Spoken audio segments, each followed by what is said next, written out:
Cela ne manque jamais. Je me mets dans le flux de travail et je suis dans ma zone de confort, puis mon téléphone sonne. Ça ne me dérangerait pas si c'était un ami, un proche ou un appel professionnel, mais c'est généralement du spam. J'en suis au stade où si je ne reconnais pas le numéro, je ne réponds pas. Mais après, j'ai du mal à me reconcentrer et je finis par travailler plus tard que prévu. Pour lutter contre cela, j'utilise désormais Aura, le sponsor du jour. Les courtiers en données s'enrichissent en vendant vos informations personnelles aux spammers et autres entités qui les convoitent. Ces informations incluent l'endroit où vous vivez. Personnellement, je déteste l'idée que quelqu'un se fasse une fortune en vendant mes informations à des gens qui, au mieux, m'ennuient et au pire, veulent me duper. Comment Aura aide? C'est qu'ils peuvent identifier les courtiers en données qui exposent vos informations et soumettre des demandes de désinscription en votre nom. Si une demande est soumise, les courtiers sont légalement tenus de supprimer vos informations, mais ces derniers sont insaisissables, ce qui complique la désinscription. Laissez donc Aura s'en charger. C'est un outil bien pratique disponible avec Aura. Il protège également vous et votre famille contre les menaces en ligne dont vous n'êtes peut-être même pas conscient. Aura est comme une boîte à outils avec de nombreux outils différents tels qu'un gestionnaire de mots de passe, un réseau privé virtuel, un antivirus, un contrôle parental, une assurance contre le vol d'identité et plus encore, contrairement à de nombreuses applications qui ne font qu'une seule chose. Vous pouvez bénéficier de cette protection complète à un prix raisonnable. Laissez Aura s'occuper de votre sécurité. Vous pouvez soit laisser les gens continuer à exploiter et à profiter de vos informations privées, soit vous pouvez aller sur aura.com/paranormally-listed pour commencer votre essai gratuit de 2 semaines. Également lié ci-dessous dans la description. Protégez-vous en ligne et soutenez Paranormally Listed en découvrant Aura aujourd'hui. Numéro 3, Prively Davis. En 1943, la Seconde Guerre mondiale fait rage en Europe. Les États-Unis ont rejoint les forces alliées 2 ans plus tôt après l'attaque sur Pearl Harbor. Avec l'afflux de GIs américains venant en Europe pour combattre, les Britanniques ont donné aux Américains des lieux pour stationner leurs soldats sur le territoire britannique. 1 500 000 militaires américains ont été logés dans ces hébergements entre 1942 et 1944. Toutefois, avec l'afflux massif d'hommes, des fauteurs de troubles étaient inévitables. Le gouvernement britannique a autorisé les États-Unis à enfermer ces hommes dans l'un de leurs établissements, leur donnant même l'usage de leur bourreau Albert Pierrepointe et de son oncle Thomas Pierrepointe. L'établissement était la prison de Shepton Malone dans le comté de Somerset, dans le sud-ouest de l'Angleterre, à environ 125 miles de Londres. La prison de Shepton Malone a été construite en 1625 pour se conformer à la loi de Bridewell du roi James en 1610. La loi de Bridewell exigeait que tous les comtés d'Angleterre aient une maison de correction. Initialement, elle hébergeait hommes, femmes et enfants. Sans surprise, les conditions étaient affreuses. En 1790, plus de terrain a été acheté pour agrandir la prison. Suite aux supplications de détenus, les prisonniers ont été séparés par genre. Entre 1870 et 1822, la prison a de nouveau été agrandie, donnant à la prison la capacité d'accueillir environ 200 détenus. Dans les années 1840, Ilchester Gull, une autre prison, a fermé et tous les prisonniers ont été envoyés à Shepton Mallet, ce qui a conduit à la surpopulation. À cette époque, 270 détenus y étaient détenus, avec 8 hommes dans une cellule. Mais au début du XXe siècle, la prison était sous-utilisée. En 1904, un incendie a aggravé les conditions. Entre 1889 et 1926, 7 pendaisons ont été réformées à la prison de Shepton Mallet. Il n'y a pas de registre sur le nombre d'exécutions réformées avant 1889. En 1929, la prison avait hébergé 151 détenus, elle a donc été fermée l'année suivante. Après que les Britanniques ont déclaré la guerre à l'Allemagne, la prison a été rouverte en octobre 1939 pour héberger l'armée britannique. Peu après la réouverture, 300 hommes occupaient la prison. Certains détenus vivaient dans des cabanes sur le terrain de la prison. La prison a été remise aux Américains en 1942 et c'est à ce moment que le soldat Lee Davis est arrivé à la prison de Shepton Mallet. Lee Davis était un gouvernement issu américain noir de 18 ans qui était stationné en Angleterre. Le 28 septembre 1943, Davis buvait dans une taverne à Marlborough, Woodshire. Quand il a quitté la taverne, il était ivre. En rentrant à la base, il a rencontré Cynthia Junley, âgée de 19 ans, et Marielle Fondin, âgée de 22 ans. Les deux femmes ne travaillaient dans un hôpital à proximité. Lay était cuisinière et Fondin était commis. Davis était armé d'un fusil et il a dit aux femmes d'arrêter de marcher. Lay a couru et Davis a tiré 3 coups de feu sur elle. Elle a été touchée 2 fois à la tête. Davis a ensuite emmené Foden dans un champ et pendant plusieurs heures, il l'a agressée sexuellement. Foden a convaincu Davis de la libérer. Elle est allée chercher de l'aide. Une recherche de la zone a été effectuée. Le corps de 19 ans a été retrouvé. Près de son corps gisait un chapeau de soldat américain. Le soldat interrogé a avoué avoir prêté le chapeau à Davis. Davis a été interrogé et il a avoué le meurtre. Davis s'est jeté sur la clémence du tribunal en prétendant qu'il était ivre au point de ne plus se souvenir de rien. Mais il a été reconnu coupable de meurtre. Le soldat a été condamné à mort après une cour martiale d'une journée. Davis a été envoyé à la prison de Shepton Mountain pour y passer ses derniers jours. Durant son incarcération, il était connu comme un fumeur invétéré. Le 14 décembre 1943, Davis a été conduit à la potence fraîchement érigée. Alors que Davis était conduit de sa cellule à la porte cachée, il aperçut pour la première fois la potence et aurait dit « Oh mon Dieu, je vais mourir » avant de devenir hystérique. L'exécuteur Thomas Pierpont a pendu Davis, faisant de lui le 3e militaire américain à être exécuté en Angleterre. Durant leur détention à la prison de Shepton Mountain, les Américains ont exécuté 18 soldats, 16 par pendaison et 2 par peloton d'exécution. 90% de l'armée était blanche, parmi les hommes exécutés, 10 étaient noirs et 3 étaient hispaniques.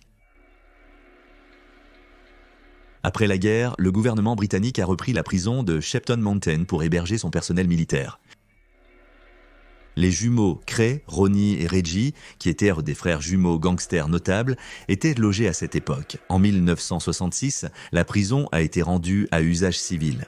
Le bloc d'exécution des potences a été transformé en bibliothèque. Entre 1973 et 2012, elle accueillait des personnes purgeant 4 ans ou moins et des personnes qui continuaient à récidiver et avaient eu des problèmes de réforme. Le 28 mars 2013, la prison de Shepton Malone a fermé ses portes aux détenus. La veille de Noël 2014, il a été annoncé que la prison de Shepton Malone et 3 autres prisons étaient vendues à leur ville et comtés respectifs. Elles sont maintenant ouvertes au public et des visites guidées sont proposées. Des récits de fantômes sont apparus avec les visites de la prison. Les invités de la prison de Shepton Mound ont vu le fantôme d'une femme portant une robe blanche du XVIIIe siècle. Selon la légende, elle a été condamnée à mort après avoir tué son fiancé lors d'une dispute amoureuse. La veille de son exécution, elle a voulu porter une robe de mariée pour dormir. Le matin, ils l'ont trouvée morte. Elle serait morte d'un cœur brisé. Son fantôme est principalement vu dans l'aile A. Lors d'une visite en 2017, un autre fantôme a laissé sa marque. En automne, le guide touristique Paul Toole faisait visiter la prison quand ils sont arrivés à la cellule qui abritait le soldat Lee Davis. Avant de suivre le même chemin que Davis jusqu'à la salle d'exécution, Toole racontait les derniers moments de Davis. Après avoir prononcé les derniers mots de Davis, « Oh mon Dieu, je vais mourir », Toole a ressenti une sensation de brûlure sur sa main. À la fin de la visite, Toole a remarqué ce qui semblait être une brûlure de cigarette sur le sol. Était-ce le fantôme de Davis tentant de communiquer? Essayait-il de dire quelque chose? A-t-il subi de l'injustice en raison de sa couleur de peau? Ces questions ne peuvent pas être répondues, mais l'incident a secoué Toole, il ne ferme plus la prison seul. Il prétend que les lumières s'allument et s'éteignent, que l'on peut entendre des portes claquer et que certaines zones de la prison deviennent soudainement très froides. La prison de Shepton Malhar est ouverte au public, proposant visites guidées et libres. Ils ont aussi 2 escape rooms dans l'ex-prison. Des événements spéciaux sont organisés, y compris passer la nuit derrière les barreaux et des enquêtes paranormales. Numéro 2, Raymond Snowden. Dans la nuit du 23 septembre 1956, Cora Dean, récemment veuve, est allée au centre-ville de Garden City, Iowa, pour boire et jouer afin de chasser sa dépression. Le corps de la mère de 2 enfants, poignardé 29 fois, a été retrouvé sans vie le lendemain. Un pathologiste a déterminé que sa gorge avait été tranchée en premier et qu'une lame avait été enfoncée à la base de son crâne. Puis le tueur a remué le couteau jusqu'à ce qu'il sectionne sa moelle épinière. Après une rapide enquête, le détective Frank Bohr avait un suspect, Raymond Snowden. Bohr se rappelle avoir emprisonné Snowden des années plus tôt pour avoir menacé sa copine en disant qu'il lui trancherait la moelle épinière. Après qu'un témoin s'est présenté et a dit que Snowden était avec Dean la nuit où elle a été tuée, Bohr savait qu'il avait trouvé le meurtrier. Snowden a été arrêté après être entré dans le magasin de cigares Hannafin à Boise, Idaho. Avant d'entrer dans le magasin, Snowden avait jeté un couteau dans les caniveaux devant le magasin. La police a récupéré le couteau, qu'elle a plus tard déterminé être l'arme du meurtre. Après son arrestation, Snowden a avoué qu'il avait tué Dean parce qu'elle avait repoussé ses avances de CIA. Il a dit à la police qu'il avait sorti son couteau et lui avait dit « Choisis chérie, le viol ou la mort ». Dean a crié, puis Snowden lui a tranché la gorge et l'a poignardé. Enfin, il a souffert pour la moelle épinière. Snowden a été condamné à mort et envoyé à l'ancienne pénitentiaire de l'Idaho jusqu'à la date de son exécution. L'ancienne pénitentiaire de l'Idaho a été construite en 1872 juste au sud-est de Boise, Idaho. Elle a commencé comme une prison à cellules uniques qui a grandi pour devenir plusieurs bâtiments pouvant accueillir 600 détenus à la fois et était entourée d'un mur de grès de 17 pieds. Au cours de ses 101 ans de service, elle a accueilli plus de 13 000 détenus, dont Harry Orchard et Lydia Southard. Orchard est connu pour l'assassinat en 1905 de l'ancien gouverneur de l'Idaho, Frank Stunnenberg. Southard était une tueuse en série soupçonnée d'avoir tué ses 4 maris, son beau-frère et sa fille avec de l'arsenic. Elle s'est évadée de l'ancienne prison de l'Idaho en mai 1931, mais a été reprise à Denver, Colorado 1 an après, puis renvoyée derrière les barreaux. Pendant que Raymond Snowden était en prison, il se vantait d'avoir tué 2 autres femmes. Toutefois, ces allégations n'ont jamais été prouvées, et il n'a jamais été reconnu coupable de ces meurtres.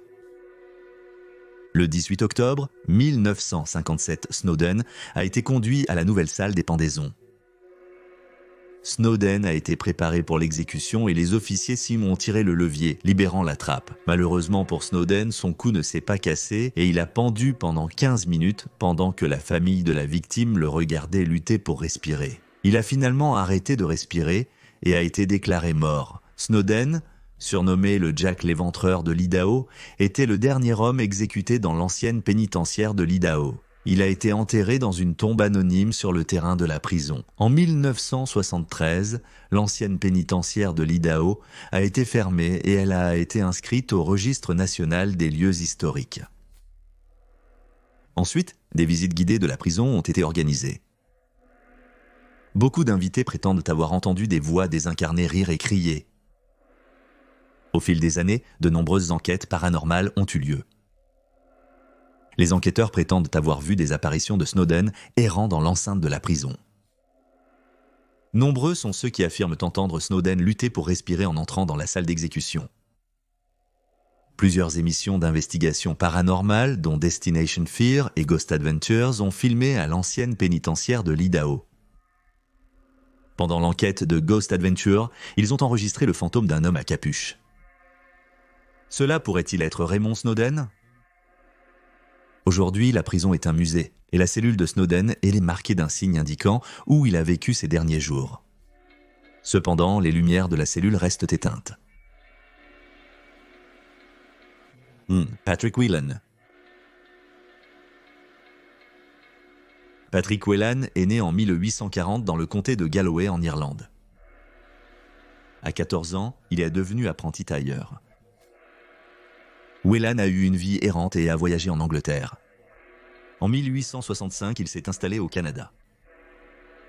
Il s'est installé à Québec où il a travaillé comme tailleur. Il a rejoint la cavalerie volontaire et a aidé à défendre la province de Québec contre les raids fenians. Les raids Fenian étaient plusieurs attaques de la Fraternité Fenian, une milice républicaine irlandaise basée aux États-Unis. Ils attaquaient des cibles au Canada qui faisaient alors partie de la Grande-Bretagne pour faire pression pour le retrait des troupes d'Irlande. Pendant ces attaques, Whelan était soupçonné d'être un sympathisant républicain irlandais.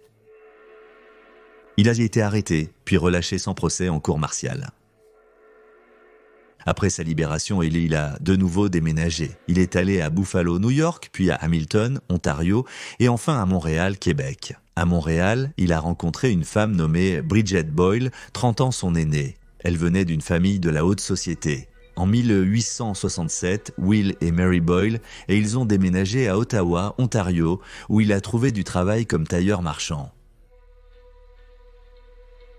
Le matin du 7 avril 1868, Thomas D'Arcy McGee rentrait à sa pension de famille sur Spark Street à Ottawa. Alors qu'il cherchait ses clés, la propriétaire de la pension, Marianne Trotter, a ouvert la porte. Puis, un éclair et un bang ont déchiré le calme du matin. McGee a été touché à l'arrière du cou et la balle est sortie par sa mâchoire, faisant tomber ses prothèses dentaires. Une foule est venue pour aider, mais personne n'a vu l'assassin. Il a été déclaré mort par un seul coup de feu d'un calibre de .32. McGee était surtout connu pour être l'un des pères de la Confédération canadienne. Bien qu'il soit né en Irlande, McGee avait dénoncé la fraternité Fanian. Ainsi, la police soupçonnait que la fraternité Fanian avait quelque chose à voir avec le meurtre. À la tombée de la nuit, la police avait arrêté 40 immigrants irlandais, les soupçonnant d'avoir aidé les Fanians. L'un des suspects les plus en vue était Patrick Buckley, qui avait travaillé comme palefrenier pour le premier ministre du Canada, Sir John A. Macdonald. Buckley a désigné Whelan à la police comme suspect potentiel. La police a rattrapé Whelan dans une taverne. Il a-t-il été fouillé et ils ont trouvé un pistolet Smith Wesson de calibre 32 dans sa poche avant droite. Le 9 avril 1868, Whelan a été accusé du meurtre de McGee. Durant son procès de 8 jours, le Premier ministre MacDonald, ami de McGee, a saboté le juge. Le 15 septembre 1868, Whelan a été reconnu coupable et condamné à la pendaison. Whelan a fait appel à la cour du banc de la reine de l'Ontario seulement pour se voir refuser parce que le juge nouvellement nommé était le même juge qui l'avait reconnu coupable et il a choisi de ne pas renverser son propre verdict. Whelan a décidé de tenter sa chance en faisant appel de sa condamnation à la Cour d'appel de l'Ontario. Cependant, le juge était aussi membre votant du Conseil. Whelan a été envoyé à la prison du comté de Carleton, aussi appelée prison d'Ottawa, dans l'attente de son sort. Pendant son séjour en prison, Whelan a écrit à un prêtre catholique irlandais nommé Dr O'Connor. Sachant sa fin proche, il a demandé au prêtre d'effectuer l'extrême-onction sur l'échafaud. L'extrême-onction, ou autrement l'onction des malades, est un sacrement catholique effectué sur une personne en fin de vie. Le 11 février 1869, Whelan est monté sur la potence devant une foule de 5000 spectateurs. Avec ses derniers mots, il a dit à la foule qui le regardait qu'il était innocent, mais qu'il savait qui avait tué McGee. Il a terminé en disant « Dieu sauve l'Irlande et Dieu sauve mon âme ». Il a ensuite été lâché et pendu jusqu'à sa mort. Après l'exécution de Whelan, sa veuve est retournée à Montréal et a passé ses dernières années en recluse. Le corps de Whelan devait être renvoyé à Montréal pour l'enterrement. Cependant, les autorités ont refusé cette demande et l'ont enterré dans une tombe anonyme sur le terrain de la prison. Le pistolet trouvé démonté lors de son arrestation a été égaré. La prison d'Ottawa a fonctionné jusqu'en 1972. Après sa fermeture, l'entreprise a été vendue à Hostelling International. Ils ont transformé la prison en auberge en conservant une grande partie du bâtiment intact. Les clients peuvent passer la nuit en prison. L'étage supérieur de l'auberge a été restauré dans son état d'origine. Ils proposent aussi des visites quotidiennes du couloir de la mort de la prison. Environ au même moment où la prison était transformée en auberge, le pistolet qui avait été trouvé sur Whelan lors de son arrestation a été retrouvé dans un héritage familial appartenant à un homme nommé Scott Renwick. L'arme a été testée et les experts ont conclu que la balle qui a tué McGee avait été tirée de cette arme. L'arme a été mise aux enchères plus d'1 an plus tard et a finalement été achetée par le Musée canadien de la civilisation à Gatineau, Québec pour 105 000 $. L'auberge de la prison d'Ottawa a transformé une partie du cimetière en parking. Le cimetière a également été partiellement excavé pour la construction du pont Mackenzie King et les ouvriers ont trouvé les restes de 140 corps.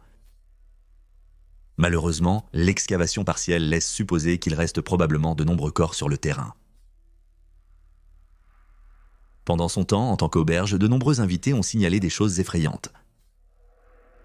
Les invités ont affirmé ressentir des frissons la nuit et lorsque les esprits passent près d'eux, on a signalé que Wallen a été vu en train de faire les 100 pas dans sa cellule du couloir de la mort. Mais si vous croyez qu'il est toujours dans le couloir de la mort, détrompez-vous. Des gens se sont réveillés face au fantôme de Waylon assis au bout de leur lit en train de feuilleter un livre.